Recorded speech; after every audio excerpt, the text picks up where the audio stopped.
Kyle to give this update. Thanks, Kyle. I just need one more minute. I'm sorry, just adjusting some things in here. Sure. Sorry about that. Chief's also going to say a few words about ICE and the ICE operation afterwards. We'll get that afterwards separately. You can start rolling. It's okay.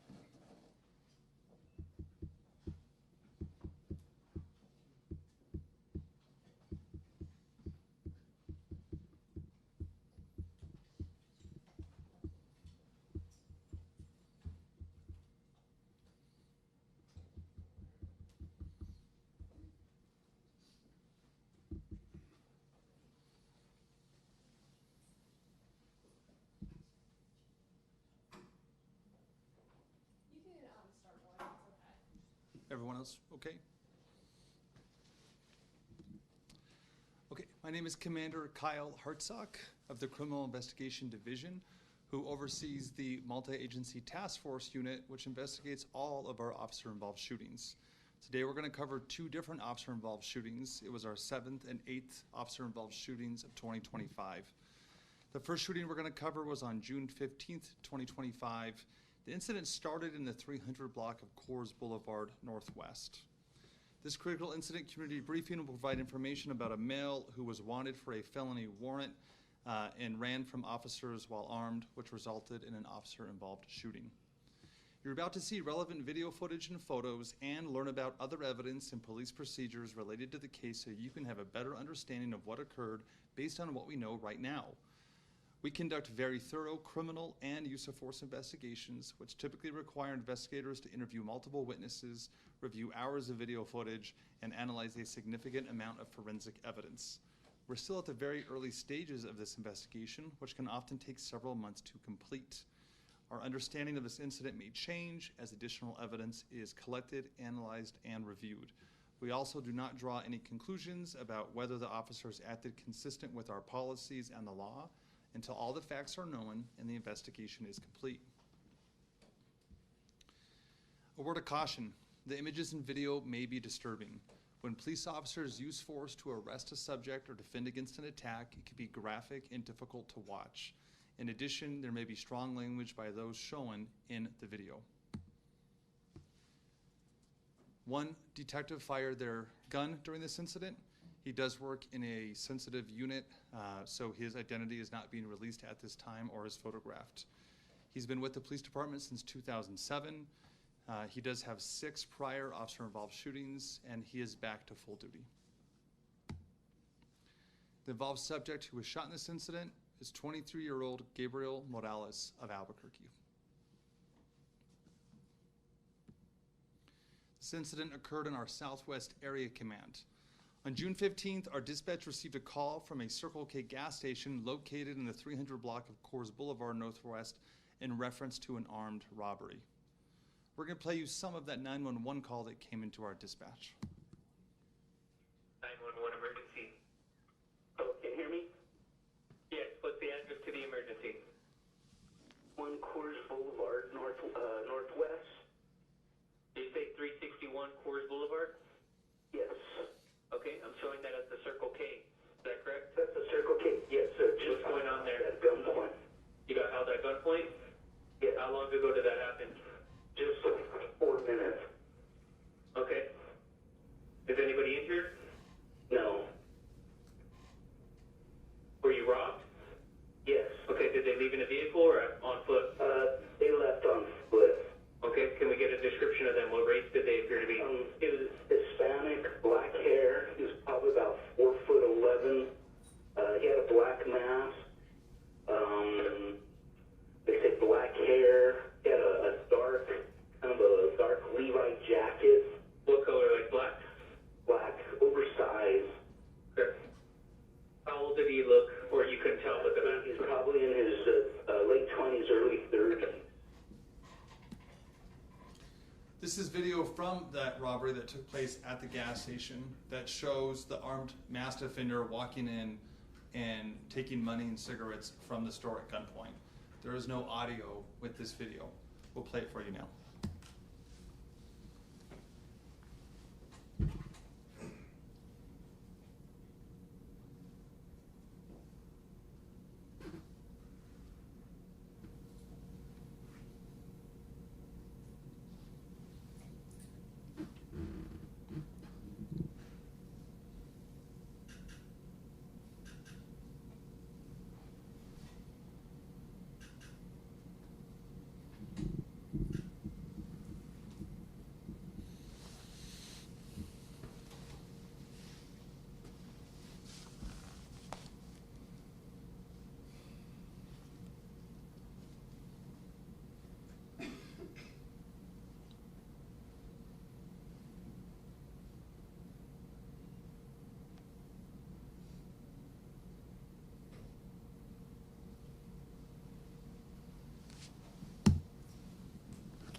These are some still shots from other video vantage points showing the male subject masked up with that firearm robbing the store. Detectives were able to get those images out, and soon after, from our robbery unit and our investigative support unit, arrived in the area and observed a suspect matching that description from the robbery. The yellow box is indicating where the store was. The detectives started to observe the subject in these areas along the red line and started to somewhat gravitate towards these apartment complexes. The male was then observed walking westbound here, eastbound into the neighborhood, and then south, kind of towards this open field right here. As he approached the open field, the detectives formed an arrest plan to try to take him into custody. He was walking with a second male subject at the time when they decided to go out and try to apprehend him. His contact was made by officers. The male subject began running through the open field. As officers gave chase, 2 sergeants deployed a less than lethal 40mm impact launcher at the male subject who was running. The male subject continued to run northwest towards a residential neighborhood. An officer-involved shooting occurred on this back fence of this residence right in this area.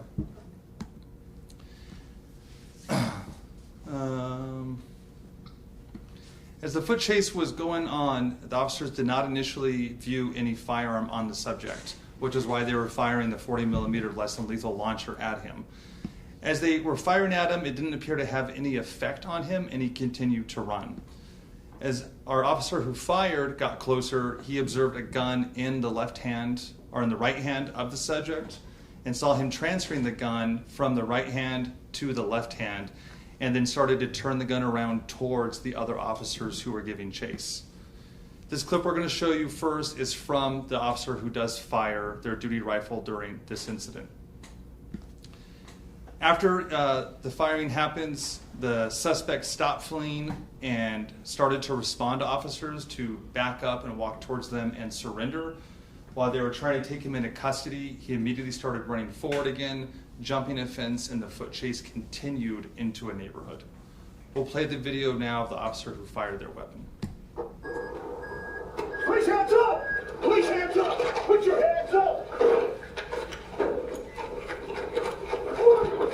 Stop!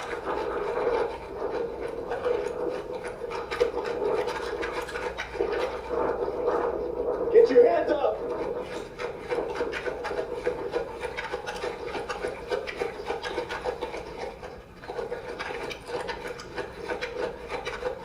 You're gonna get fucking shot! Stop!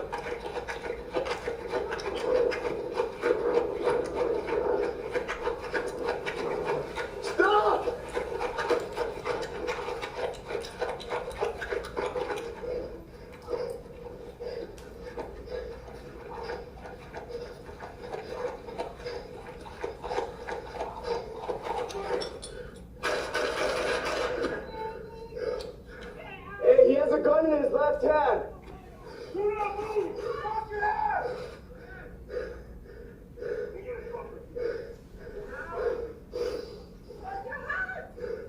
Where's the gun? Where's the gun? Yeah!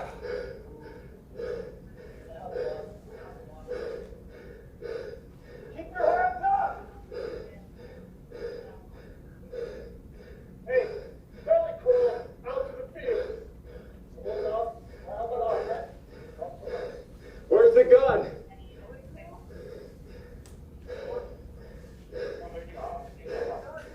Where is the gun? Do not move. Hey, stand up. Hands above your head. Really high. Hands up high. Walk. Keep walking. Keep walking. You gotta come through those bushes. Hands above your head higher. If you drop your hands, you will get shot.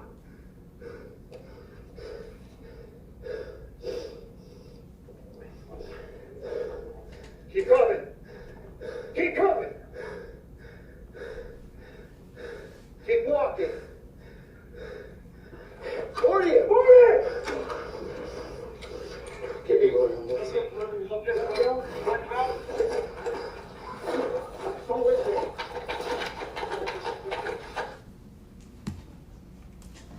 This is a clip from one of the supervisor's cameras who was on scene, who did deploy their 40mm less than lethal launcher during the incident.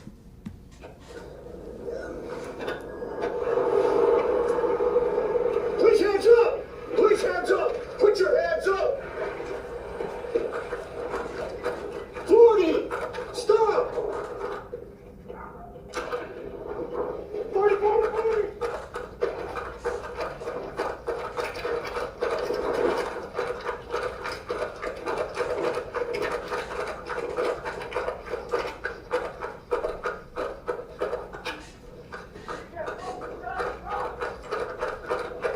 Go to the door.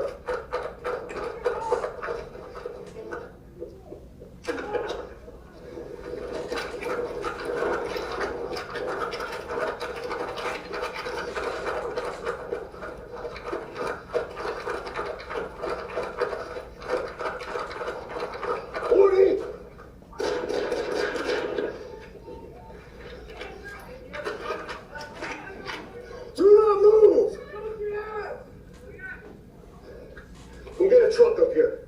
Go get a truck up here. 10 feet in the air.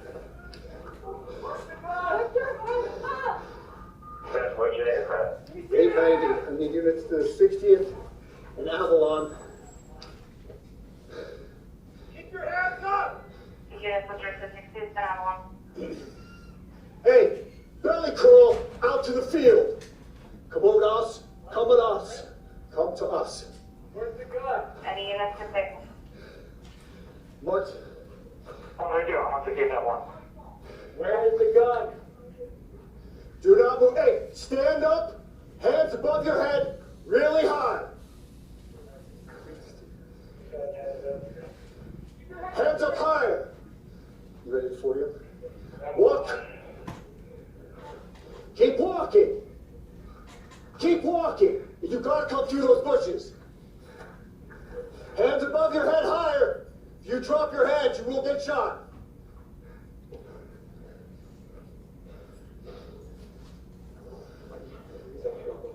Keep coming. Keep coming.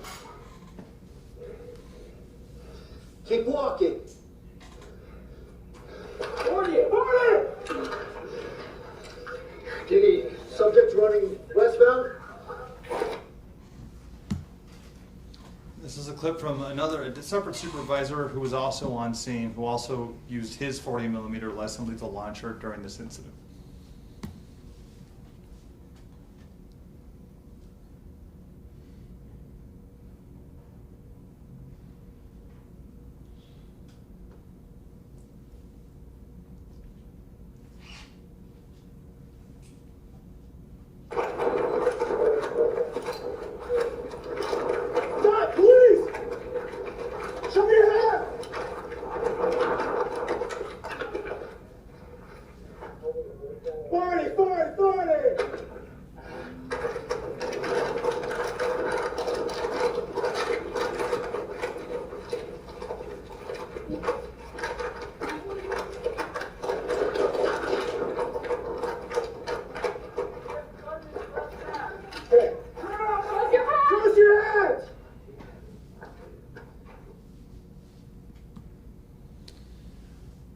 After the subject was shot at, he jumped the wall and continued running westbound. He was located in the backyard of 208 63rd Street, approximately here.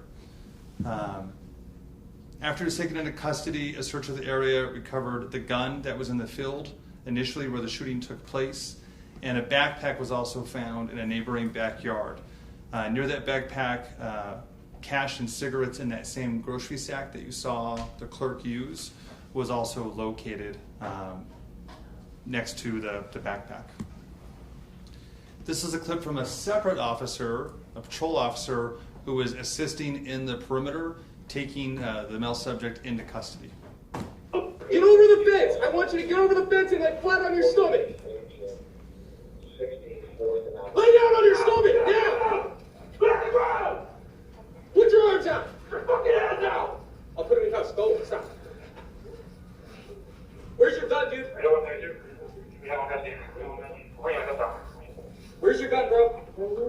Yes, you do. Where'd you ditch the gun, dude? Make sure that was working. You'll see our units. Where's the gun, dude? Location. You ever heard of this one? We did, bro? Yeah, you hit me. Do you have any injuries? Yes. Where? My leg. In your leg? Yeah. Okay. He's getting ready. We're just over by secure my truck.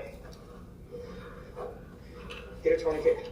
Were you hit by a bullet? I don't know. No, I think it was, The 40s? The big car dart? yeah. Check for blood. Sweep for blood. Sweep for blood.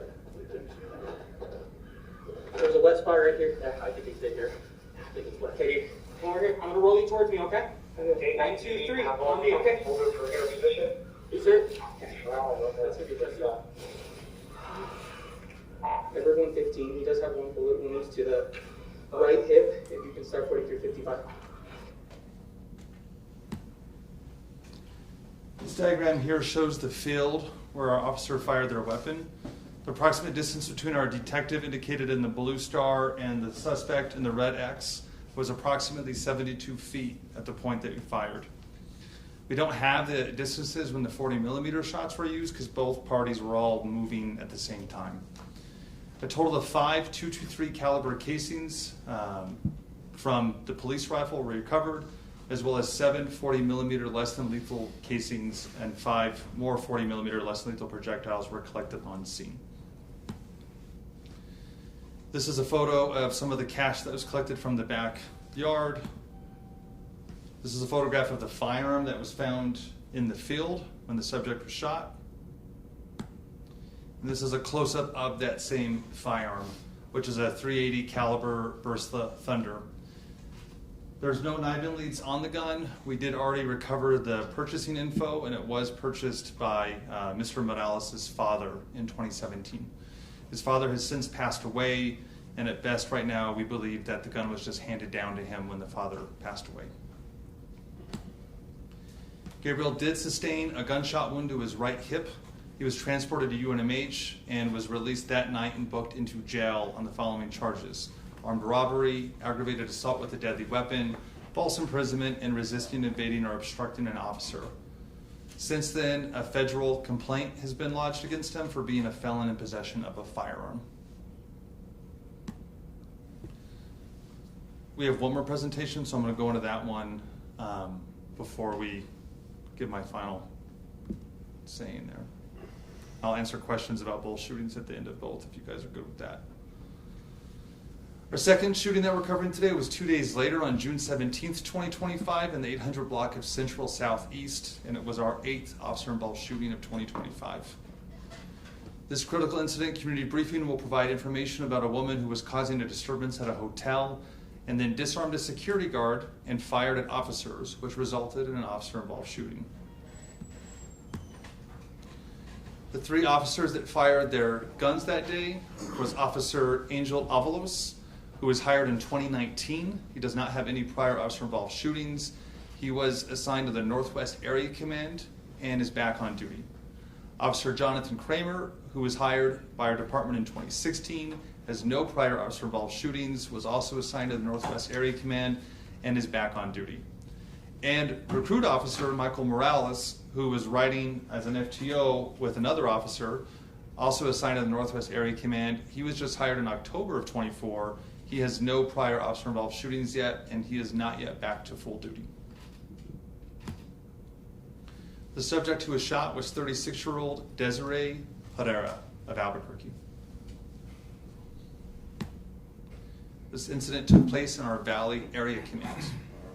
I'm going to back you up to the night before. So the shooting was on the morning of the 17th, but on the 16th, our officers actually were flagged down reference. Ms. Herrera, who's sitting here on the curb, I'll play some of this video for you, near Unser and I-40. She was somewhat in traffic and a concern that she was going to be harmed. The officer made contact with her and called an ambulance and paramedics to arrive, and she was transported to the hospital for possible mental health evaluation, but we'll play some of that interaction right now. And I'll point out what she's wearing here is what she's going to be wearing in the shooting videos we're going to show. how's it going, man? Good. She just flagged me down. I'm pretty sure we got calls earlier in the area from her. Okay. But she was initially wanting just to ride to the shelter. So I was going to set up ACS to come out here, and then that's when she starts the whole thing. And I want to go back to the hospital. I want them to check her blood pressure. I want the ambulance out here. She has the bands on and stuff. She said she was released yesterday from the hospital. Okay. Yeah. This is Desiree. I got her info too if I want it.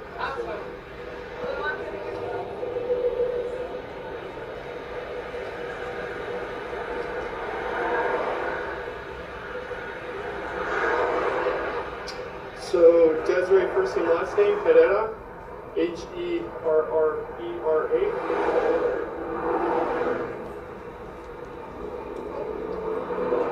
And then you got her first name. First name is Desiree, Desiree. Both wrists. So. Does she admit to any like alcohol or drug use? No. Okay. You want any mental health help? You and him? Honestly, if you and him love this, Yeah, you got our case.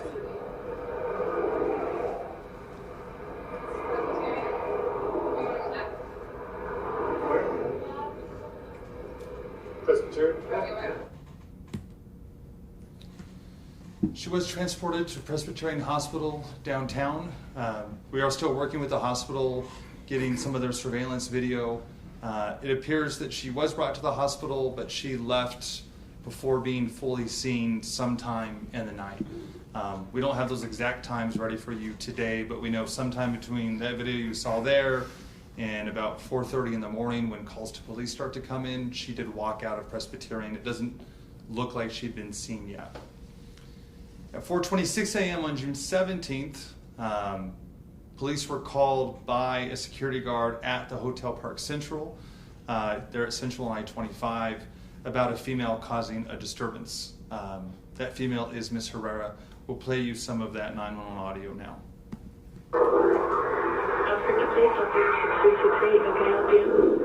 Good morning. I am a security officer for MedSec. I am over at Hotel Park Central, and I have a woman who will not leave. My supervisor has requested that she be trespassed. I need an address. Honestly, I'm not sure. I'm from out of state, but I'm at the corner of Locust Street and Central Avenue. What's the name of the business? Hotel Park Central. Where is she at, in the parking lot or where? She's sitting outside the main entrance.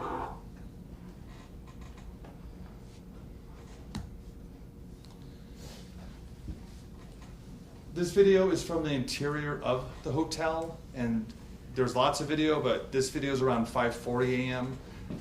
It's a couple minutes before the first officers arrive, but the situation had started to escalate with Ms. Herrera, as you can see in this kind of blue denim dress, with the security guard from VetSec, get into a physical confrontation, and the security guard does have a firearm that's assigned to her on her hip. Ms. Herrera is able to actually disarm and take that gun away from the security guard, which makes the situation much worse. As you can see in these hallways, and again, we have more video than this, but Desiree had been knocking over the computers on the reception area, had been knocking furniture over, had been really causing quite a disturbance that led up to security trying to get her out of the business. We'll play you some of this video right now. There's no audio provided with this video, but we'll play it for you. You will see her disarm the security guard.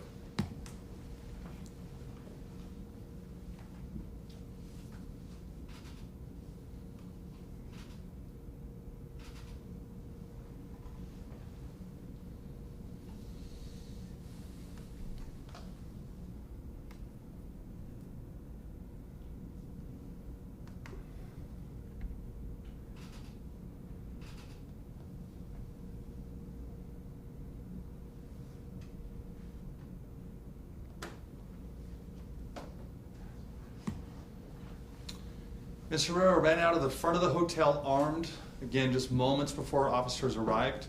Security stayed on the phone with our 911 operators as officers pulled up and started to confront Desiree. Ms. Herrera could be seen trying to break into or damage this vehicle that's parked in front of the hotel, eventually firing the gun into the vehicle. She then ran away from approaching officers as they got out of their cars and started to approach her. They asked her to surrender. She did not. She started to fire her gun in the air as she started to barricade herself on some of the stairs up front. She does eventually fire the gun directly at officers, which results in an officer-involved shooting. The video we're going to show you first is a traffic camera that's set up right near the intersection that was being controlled and pointed towards the situation at that time by our real-time crime center. There's no audio that comes with these videos, but what we did is we put the audio of the 911 call that was in real time with what was going on, and we also overlapped some of the lapel video from the officers. You'll see the lapel video in a second, but it doesn't show much because the officers were hiding behind vehicles taking cover during the shooting. This actually shows the shooting better. So we've added the audio in. It's pretty close to the time, but it's not exact.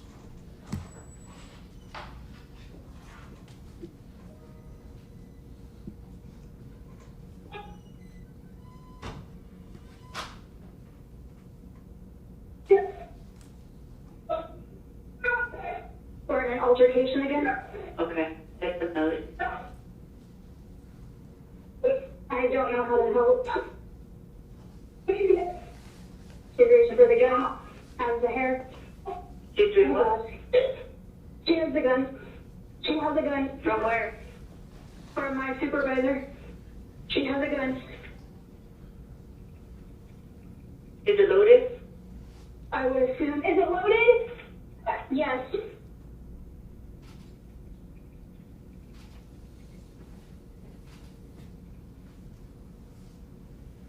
You guys need to get away from her. I can't tell if that's shots or not. I'm inside by the south doors. My supervisor is outside the front north doors. She is outside in the north loop for the hotel. The female is? Yes. She's outside, you said? Outside with a loaded gun. You said outside near loop? The north loop for the hotel. Like it's a giant circle, one direction. Oh, I see what you're saying. Oh, right. That's the third or fourth time she's reached for that gun. I think she's shooting it off. Yep. That's a gun. How many shots did you hear? I want to say 6. Please just make sure the back door, whoever comes in, is secure.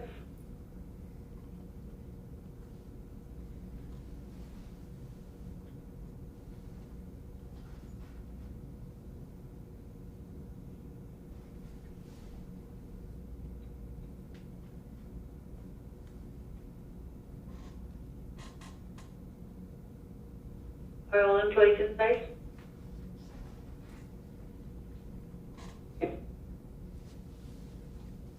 Where's your supervisor at? She's out front. Are you able to? I don't know. Am I able to what? I'm so sorry. Have your supervisor go inside. Police up here. Hands up. They're asking for all employees to be inside. Hands up. Police are here. They have her? Their hands up. They're asking for her to surrender. Guns going off. Where's your supervisor? Is she still outside? She's in the doors. Okay, good. Outside the front. Okay, but she's you can hear her inside in the doorway? She is now.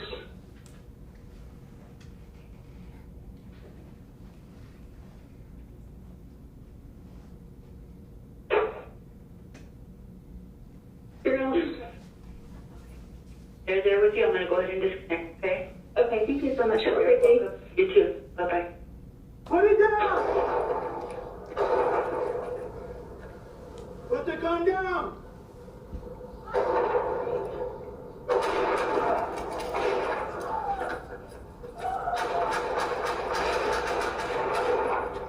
She's down, she's down. Don't move! Don't move! Don't move!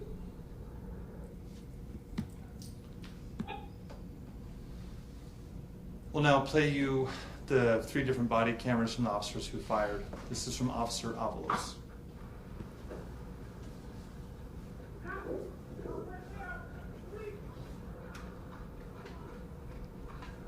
Police department! Let me see your hands!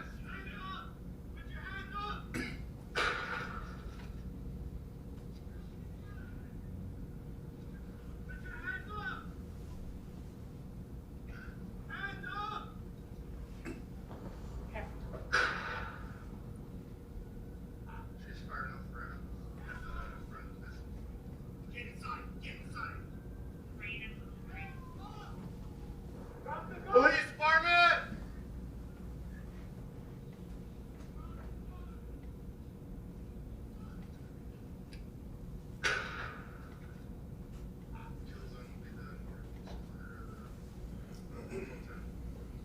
No. Where's here?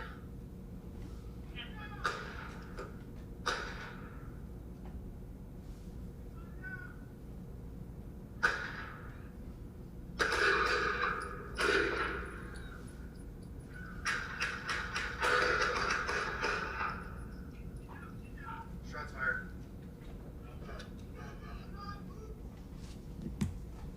This is from Officer Kramer's body-worn camera.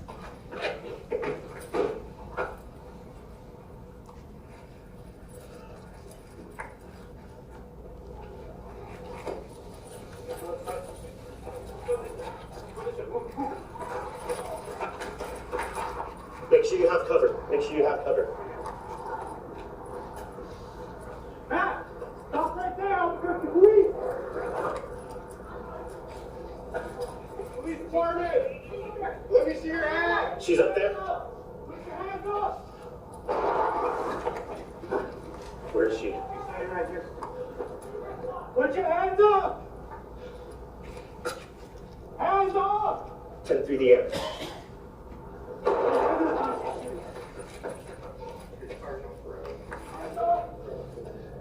Get inside! Get inside!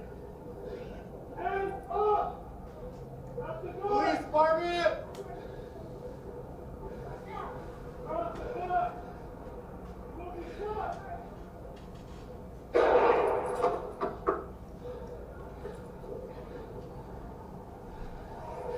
Can you see her? Yeah, I see her. Put the gun down! Put it down! Put the gun down!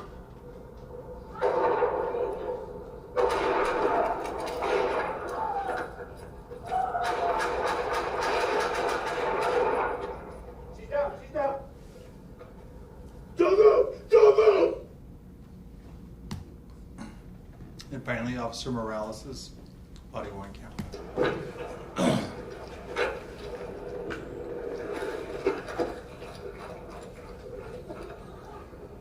She's on the other side. Come this way. Come this way. Move, move, move, move. Make sure you have cover. Make sure you have cover. Right here. Matt, stop right there, Albuquerque police! She's... Let me see your hands! Hands up! Put your hands up!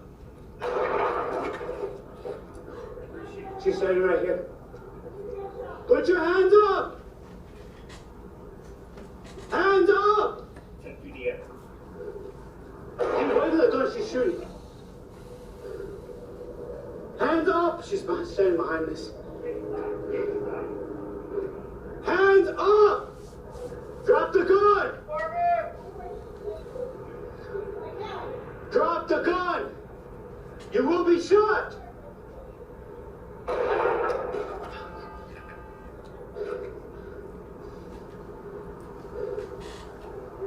Yeah, I'm here. Put the gun down! Put it down!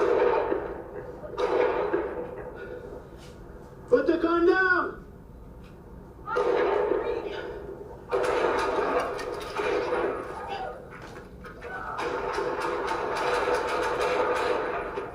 She's down, she's down. Don't move! Don't move! Do not move! This overhead shot we took that morning with the drone shows the approximate distance and trajectories from the three officers firing. Officer Avalos fired 3 rounds, Officer Kramer fired 7, and Officer Morales fired 6. 70, 44 and 41 feet were the approximate distances the three officers wore when they discharged their weapons. This is the Glock 19 9mm handgun that Herrera was firing.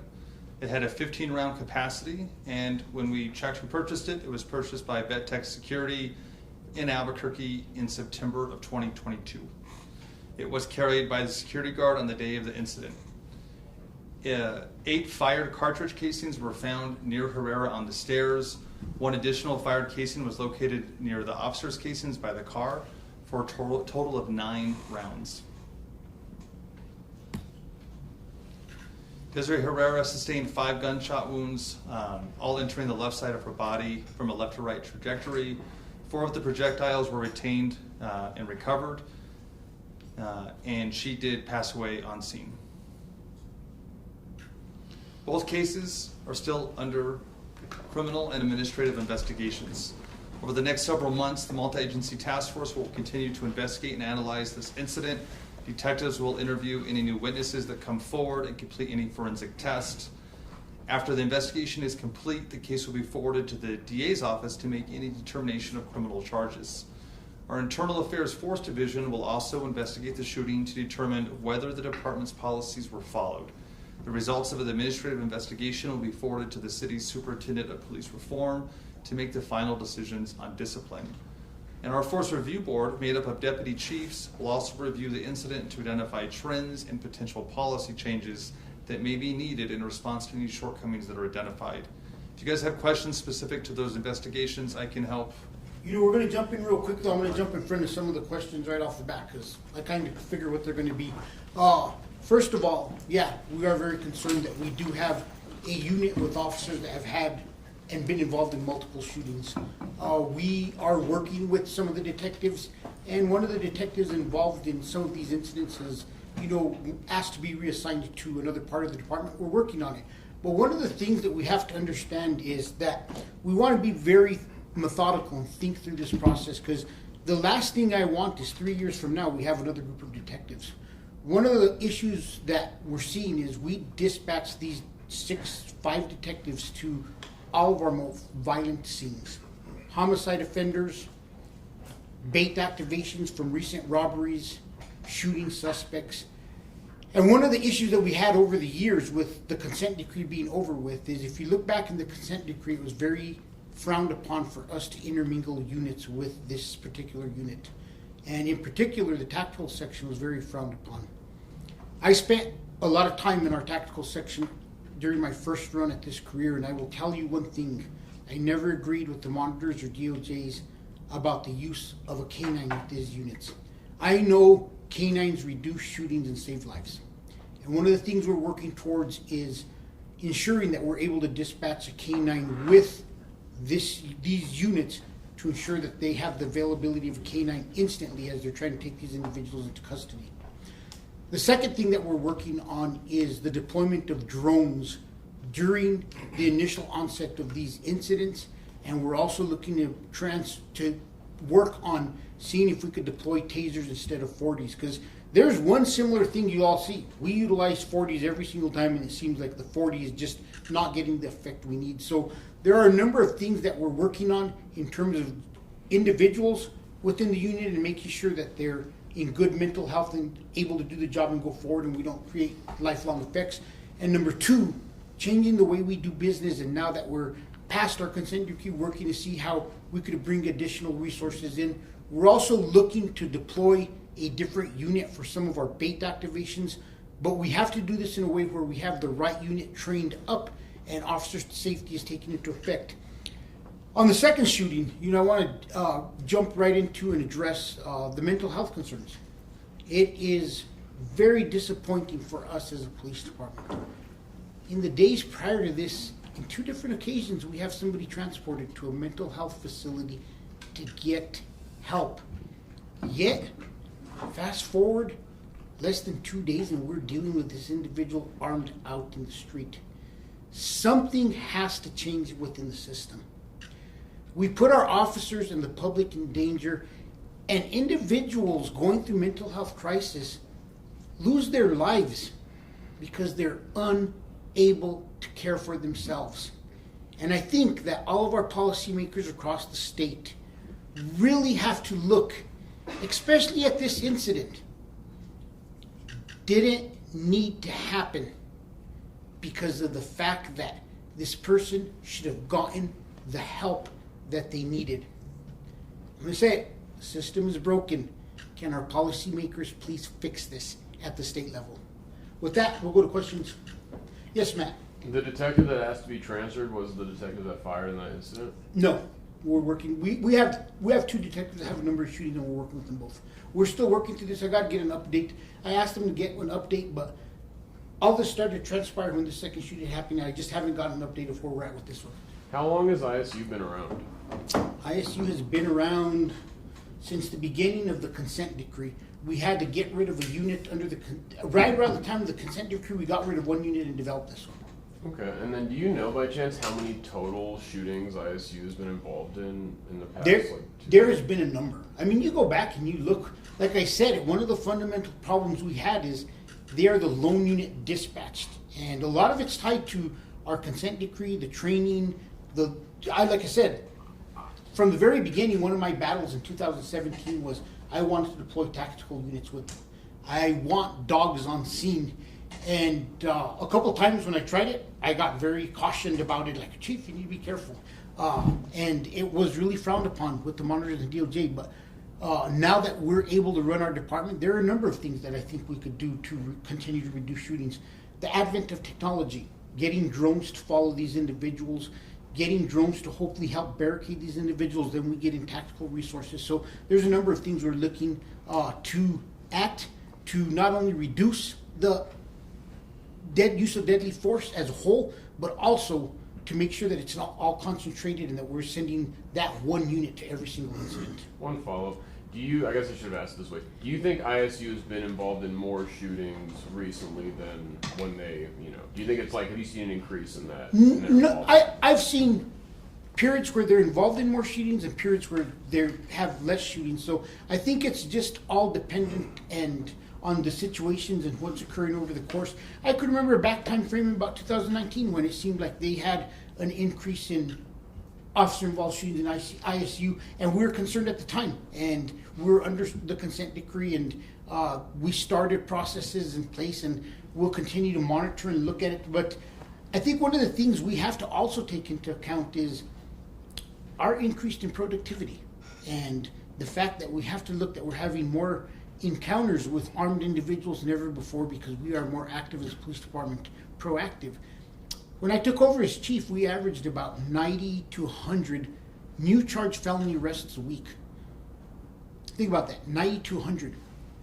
This week was a record-breaking week for us. We had 198 new charge felony arrests. That means we've almost doubled our felony arrests. You double your encounters with individuals going to jail and you're going to see an increase in use of force. It's unfortunate. It's the rule of statistics. So we are going to continue to monitor, but it's unfortunate there's so many different parts, and we've talked about it, where the criminal justice system could be improved. I guarantee you for every 200 we arrest every week, there's 200 released from custody. And I don't necessarily think they all need to stay in jail, but we got to get them to help, rather than just releasing them into the streets to struggle more and have encounters with the police department, which sometimes could go astray. With the case of Desiree Herrera, was she formally discharged from Presbyterian and just walked her way to the I don't have those exact details.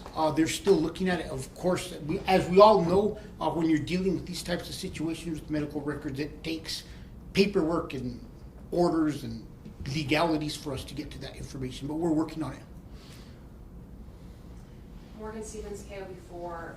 In light of the recent ABQ ride incident this week, how do you respond to concerns that buses aren't safe despite your department's role in hiring security officers or ambassadors? Can we grab that right afterwards and we'll finish this topic, and I have no problem answering and talking about that a little bit. I was wondering, are any of the detectives in ISU currently under the early warning system or currently been identified in it? Do you know how many? We have several detectives across both two sections that get hit really hard with the early warning system is ISU and tactical. Just because they are involved in a number of use of force. And that's why those units are created, because we try to train them to the highest of abilities. So yeah, without a doubt, I would say that the vast majority of tactical section and ISU are under the early warning system. Michaela McCullough, Albuquerque Journal. In the previous video, there was 3 officers who had been involved in 6 or 7 officer-involved shootings. Is there a standard of how many they can be involved in before they need to be moved out of the unit? There is no number, and I don't remember the previous video, but there is no number that at a certain point we look upon. Is it a justified officer-involved shooting? And we have to remember that we have to weigh employee rights. We have to work with the union. These are bidded positions. It is very difficult for us to just say you are now being removed because there's potential litigation in some of those situations. So we manage these situations the best we can. We walk through it, and when the officer-involved shootings are justified, we have to take that into consideration. Just real quick, I am doing an analysis of how many shootings each unit has been involved in. Hopefully I'll have that this afternoon and I can send that to you. But also keep in mind that probably 9 out of 10 of every shooting involves someone who has a gun and has presented a gun towards officers. So regardless of what unit, that's what officers are facing. You know, and that's a great point, is we release the statistics every year. And it seems that every year since I became chief, the percentage of individuals that we encounter that we end up in officer-involved shootings are armed and have a history of repeat offenses and should have been incarcerated in the first place. It's just so unfortunate that the only means for dealing with individuals at that point in time seems to be the police department. And a lot of times I feel our officers are not getting the support from the rest of the criminal justice system who needs to get these individuals to help. And they're robbing the family of family members by not getting them to help, and they're not helping the situation in terms of use of force in the community. I have a question. Oh, sorry. Go ahead. With both shootings, no one else was hurt, right? Police officers, it was just the suspects. Yes, in both cases. correct. And then in the first one, I think Kyle might have said it, but it sounds like there's no real like screenshot that shows this guy pointing the gun. It's just the officer or the detective interpreted that he was turning. And the statements of the officer were that the individual had carried out the actions that were explained, and that is also one of the reasons why we're trying to deploy a drone, because the drones have given us great footage at times that our officers' cameras aren't able to capture, and really helps us ensure the public that there's trust and confidence in us. So we are currently in the process of trying to figure out how we could get drones up with them. Yes, Mark. Chief, you mentioned that she was transported to a mental health facility. Would that be Presbyterian? She was transported to a medical facility. Oh, medical, okay. So she walked out of Presbyterian. I don't know what happened at Presbyterian, but we're looking into it. As soon as a gun is present in a suspect's hands, is that considered justified officer-involved shooting? You know, our officers are trained to evaluate each situation as it arises. And I think that the second officer-involved shooting shows a great amount of constraint and shows how well our officers are trained. That individual is firing shots in the air. And it is very clear from the video, the moment she changes from firing in the air to the firing at officers, and you see the driver's side mirror explode as she shot at them, officers utilize deadly force. So it is very unique to the situation. It's unique to what has occurred up to that point, and we have to remember that the courts have clearly stated it is the officer's view at the time and what their perception of the situation is taken into one of the factors that is accounted for. were they able to trace the bullet from the woman to the one that hit the mirror? Is that the one that hit the mirror? I was curious about that myself, actually. There was a casing from... Well, I was wondering if the bullet that she fires is one that exploded the side mirror that was in front of the officer. So the projectile is what you're talking about? Yeah, I was wondering if her bullet got, because if that's true, then her bullet got really close to hitting that officer as well. We believe preliminarily the round that she last fires strikes the car right nearby the officers, and you can see the debris fly off in the video. Okay. And then their fire responds after the car struck. Yeah. For the robbery suspect, when you guys obtained the gun, were there any rounds fired off from him? Kyle? We didn't recover any casings from that gun, and when we test fired it, it did not produce any matches that we have it connected to other gun crimes at this time. That can always change. Any other questions? And then Chief Jonah, go ahead. One final question.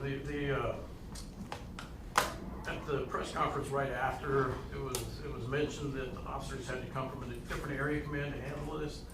You think if there were officers closer, it would have been handled differently? You know, that's an unknown we have. Unfortunately, it did come in as a lower priority call in the early morning hours. It wasn't upgraded till they got the additional information. But when it was upgraded, the officers, I believe, were already en route, weren't they, Kyle? They were already en route to there. So we didn't have information indicating that we had to upgrade it. And I wish every call could be treated as a priority one and we could instantly get officers there. But the reality is there's never going to be enough officers to do that. So it's just really hard for us to predict what would have happened. It could have ended up being an altercation with officers that led to this. So we just don't know. I wanted to address a couple things with ICE and some of the things that have been concerning to the community over the past few days. You know, fortunately, we do have a good working relationship and communication with our federal partners. A lot of times when individuals have questions from the community about an incident that occurred with our federal partners, they will reach out, and I am able to communicate with them quite well. And in many circumstances, they explain to us what's occurring. For example, this incident at the Walmart, we know that they deemed the individual a threat to public safety because they had been arrested days before and had fled from officers in a motor vehicle and endangered the public. They look through public databases each and every day to look for arrests to see if there's any individuals that they're concerned with that are subject to their enforcement. We will continue to work and communicate with the individuals, but one of the good things I think that has come about from our relationship is they did want me to share with the community the fact that every single agent in their agency should be in a fully marked uniform. Badge displaying their office, markings that indicate they're police or ICE of some sort, and that in the event somebody has no markings, that it is a concern, and we would dispatch officers in those concerns to verify anybody who had zero markings. And we'd urge the public, if somebody has zero markings and they're taking somebody into custody, please call us. We'd love to check and look into this. But we're able to take this concern to a different level, and I believe we're going to be the first agency in this country working with them where in the next week we'll be developing a process where if the community has concerns, whether it's true ICE agents or not, our dispatch will be able to check with their dispatch to see if they have agents on scene. This will help us bring a level of comfort that it is actually truly law enforcement. I know it's not going to satisfy everybody's needs, and there's still the concern of the individual being taken into custody. And we will continue to work with our partners and ensure that we have strong communication. We have two different goals. Like the Albuquerque Police Department is not involved in immigration. We do not share information with them. But we want to continue the strong relationship because sometimes communication is the most important key to understanding and reducing tensions within the community. So we will continue to do our best to communicate with the community with everything that is shared with us that we can share from our federal partners. And I think there are good steps in the right direction for us to be able to clarify some of the concerns with the community. But that was just one of the quick updates we wanted to bring. It's important to recognize they do have policy. They should have marked vests indicating what agency they work for. And we do have a process to verify. If somebody has zero markings, please contact us because it is a concern for everybody. And we will continue to do the best we can to ensure that we're able to bring transparency and reduce fears within the community in some situations where we're able to. Was there anything else? No, and just important with the incident at the Walmart, we did not, and it wasn't our agency that arrested this individual previously, it was another agency, but we don't communicate that with ICE. They found out on their own, and they're our agency actually, so. Yeah, and I think it's easy for us to figure out. There's public databases that through our transparency, are available for them to filter through and look every day to see if there's somebody of a concern that they want to take into custody. Any other questions? Yes, ma'am. Chief, so there's task force officers with FBI, marshals, ATF. Has it ever been considered to have a task force officer with ICE? No, not if it's immigration purposes only. We only have task force officers assigned to criminal investigative units, and in a lot of ways, that authority doesn't stretch out to all of the other federal agencies. They have guidelines, and we have guidelines within our people who they're able to do when they're in these task force. And our partners have honored that. We want to continue to have a strong relationship because at the end of the day, if somebody is a criminal, I don't care if they were born in Albuquerque or another country. Criminals, people breaking the law, endangering our citizens in Albuquerque, regardless, citizens or not, should be in jail. Bus, you guys can all hear too. You know, we got to remember that what we were funded for with council and what was transferred over to APD. We received 20 positions. Those positions are actually overfilled because we have, I believe, somewhere around 14 permanent employees, but we also have assigned 10 police service aides to do the riding along with them. So we've utilized basically all the positions that were given to the police department in order to protect buses, but there are 59 buses on the streets each and every day. We got 20 some positions. We'd have to be funded somewhere near 200 positions to be able to have a day shift and a swing shift of operating hours of a bus on there. We find ways to be innovative and capitalize on resources.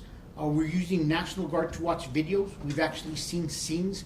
We're going to be releasing some information later, either today or next week, where the National Guard has actually helped us through watching videos led to like 19 arrests because of things that they're observing and quickly able to get officers dispatched out to. So Coors Blvd is not a street where we assign people to permanently ride the bus. It's all been along the Central Corridor. And we got to remember, and I want to make sure this is really clear because there's always criticisms. We have to remember that this incident did not involve the unhoused. The unhoused always get blamed for the buses. This incident was everyday traditional bus riders and was the result of a personal conflict between two people. It's unfortunate that one of the individuals involved in this personal conflict was the bus driver. But I think it's important that we don't paint a negative brush on the unhoused, and we don't say that this is because of free ride fares with individuals who should not have been in the bus. They were on their way to work, a personal conflict occurred, and it's unfortunate it escalated to this situation. Any other questions?